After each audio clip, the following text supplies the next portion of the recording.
In this Star Wars Gaming news update video, I will be sharing with you all of this week's news, including which actor wants to play Cal Kestis in live action. Hint, it's not Cameron Monaghan who actually plays Cal in the Jedi games. I've got that and so much more to get through, but before we do take a look at it, make sure you do subscribe to this channel so you won't miss any future Star Wars Gaming news updates. So this is just going to be your week in Star Wars Gaming, and this is a new format I'm going to be trialling. Basically, it's just news stories, small and medium size, that don't constitute a dedicated video, and there is some fun stuff that I wouldn't normally report on, but it's stuff that I find interesting. So we'll be covering stuff from Star Wars Outlaws to Jedi Survivor, as well as so many other games, and it's just stuff that, again, which wouldn't make a good dedicated video, but I want to talk about anyway and share this news with you because it's something that not many people talk about. Firstly though, I do actually want to cover something that I have made a dedicated video on, and that's the Jedi Power Battles re-release. The big Star Wars Gaming announcement of this week was that's our first confirmed game to be coming out in 2025. I have all the details in my previous video, so I just wanted to mention this here in case you did miss that video. Next up, we actually got a brand new patch for Jedi Survivor, but only on the PlayStation 4 and Xbox One. And the patch notes are so small and vague that I could not make a full video on it. So for both the Xbox One and PS4 versions of the game, patch 3 has come out. It's a bit of a hotfix, and it basically improves stability under certain conditions. We really don't know what those certain conditions are, as well as improved audio for cinematics, which is something people have been complaining about. Another thing to do with Jedi Survivor on last gen is how well is it actually selling? Well, I've been super eager to find out the game chart since last month to see whereabouts the game on last gen has placed in the sales charts for the US and Europe, as well as downloads on PlayStation. And it's not looking good. It's not placed whatsoever on any of the charts. So on the PlayStation most downloaded chart, it is not in either the US, Canada or European charts whatsoever, which actually surprised me. I thought at least maybe would get into the top 20. That is not the case. Star Wars Outlaws came in 12th last month for the PS5 on both charts, but even in the game sales charts for the UK and Europe, Jedi Survivor did not make an impact in the top 10 whatsoever. Sticking with the Jedi games and Cal Kestis, there has been a bunch of rumours in the past few weeks and months and even years that Cal Kestis is coming to live action in a Disney Plus show. Now, the people reporting these rumours are not credible in the slightest. That's why I never entertain them, especially the most recent ones. They are from people that you should not listen to when it comes to leaks. They virtually get nothing right when it comes to Star Wars. So much so, one crazy rumour they put out before Jedi Survivor came out was that The Force Unleashed 3 is in development. Seriously. So there is a chance it may happen in the future, but these leaks that are happening simply don't come from credible places. That said, a lot of fans do want him in live action, played by Cameron Monaghan, given that he obviously performs Cal in the games. He looks like him, he sounds like him, and he performs like him, and he does an exceptional job as Cal in both Fallen Order and Survivor. He's also a good actor. People love him for his other roles that aren't Cal Kestis. There has been this running meme that you would sort of replace an iconic character with someone who's younger or whatever. People have been bringing this up about Cal Kestis doing it with a different character. Well, someone actually asked Will Poulter, the actor, if he would like to play Cal Kestis, and he said he would not say no if he would be asked to play Cal Kestis, but he actually hasn't played the Jedi games. He's a big Star Wars fan, but he said he's not actually played Jedi Fallen Order. He says he's not a big gamer. So yeah, this was just a funny news story that for whatever reason blew up, and a Twitter account I help run posted this meme and it went viral, and there were quite a few people that thought we were serious. Seriously, like us Star Wars gamers didn't know that Cameron Monaghan is Cal Kestis. I don't know, it was just a joke. It was just a funny meme, and it went viral, but clearly a lot of people want to see Cal, specifically Cameron and Cal, in live action in a Disney Plus project or a film, which, I mean, let's be honest, the film stuff, not going to happen.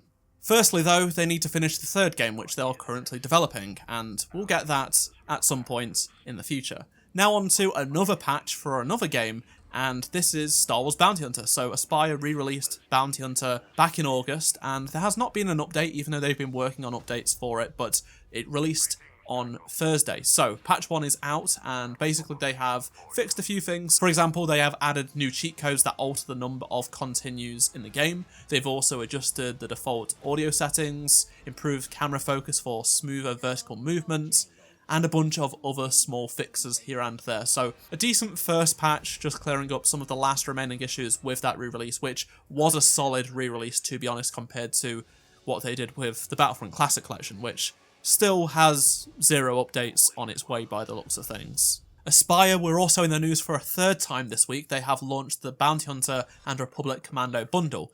So this is going to be available on Nintendo Switch, PS5 and PS4. As you know, Bounty Hunter released back in August, and then a couple of years ago they did re-release Republic Commando. So for $30 you're able to get both of these games in one bundle on those 3 platforms, but on the Nintendo Switch it's at a discount of $5 for a limited time, so $25 for both of these games. If you haven't got Republic Commando and you've been thinking about getting Bounty Hunter, it's not a bad price, but still, I don't know how much of an interest this will be because I know so many people bought that Republic Commando re-release. Another product that is up for order this week is The Art of Star Wars Outlaws. This incredible looking book is shaping up to be something awesome. So it's got nearly 200 pages of concept art and developer insights, and it is going to be up for pre-order right now. There will be a link down below in the description so you can purchase it on Amazon, and unfortunately it has also suffered a small delay for its release date. So it was meant to release on June 3rd, I'm not 100% sure on the exact date, but it was in June, and it has been pushed back to July 8th, so about a month delay, which we saw with the Jedi Survivor art book. We did see like a month delay and then a year delay, so hopefully this doesn't come in 2026 and it does actually arrive next year. It's not super timely, but I'm still looking forward to it, and I will certainly get it and make a video review on it. Sticking with Star Wars Outlaws, Kay Vess herself, Humbley Gonzalez, who plays her, actually has been nominated for Best Lead Performer in a game for the Golden Joysticks Awards. So if you do want to get your vote in and vote for Humbley for her performance in Star Wars Outlaws, you can do using the link down below in the description, and she did a very good job as Kay, and I think Kay really grew on people, and I thought she was awesome in that game. The game itself is also up for Best Audio Direction as well. Another Star Wars game up for an award in the Golden Joysticks is Star Wars Hunters. It's up for Mobile Game of the Year award. This is the second time it has been nominated for this award in this year, so I think it won a previous award back in July, I think it was, and now it's up for this one. So if you want to vote for Star Wars Hunters, you might as well do down in the description below. On to content updates for games now, and we have the Solo a Star Wars Story event that has returned to LEGO Star Wars Castaways. So for the next few weeks until the end of the month, Halloween to be exact, you're able to play the game and earn themed cosmetics from the game. So you have Han, Lando, Kira and such. All of that stuff from the film is in the game right now. This last happened about a year ago, so it doesn't come around too often. Marok was also added to Star Wars Galaxy of Heroes, so he's got his kit reveal, and he is this character from Ahsoka. If you forgot about him, I don't blame you. People thought he was Ezra for some reason, but in reality he was just a revived Inquisitor controlled by magic. And some Star Wars content has returned to a non-Star Wars game, and that is Fall Guys. So Darth Maul, Padme, Yoda and R2-D2 are now back in the Fall Guys store. Now for a couple of anniversaries. So it was actually 9 years ago this week that the Star Wars Battlefront beta released. Can you believe it has been almost a decade since that incredible moment and event started, and there were nearly 10 million players that checked out the beta, which was EA's biggest and might have been their biggest to this day still. Jedi Knight Dark Forces 2 also released on Thursday, and that is an anniversary of 27 years. Last but not least, the Clone Wars Republic Heroes released 15 years ago this week, which was my very first Xbox 360 game. I didn't really have too many fond memories of it. To be honest, I was sort of growing out of Star Wars at that point in my life when I got the game, so I wasn't actually keen on it. I think I completed it. It wasn't a great game. I know some people do enjoy it, but there are far more better games that have come out since then. That's all the Star Wars gaming news for this week. Let me know down in the comment section below if you have any thoughts on this style of format, if you have any opinions on the news itself. If you want to see more videos like this, subscribe and drop a like to help support the channel, and if you did miss any of my previous videos, click on the playlist on screen right now, and I shall see you in my next video. Goodbye.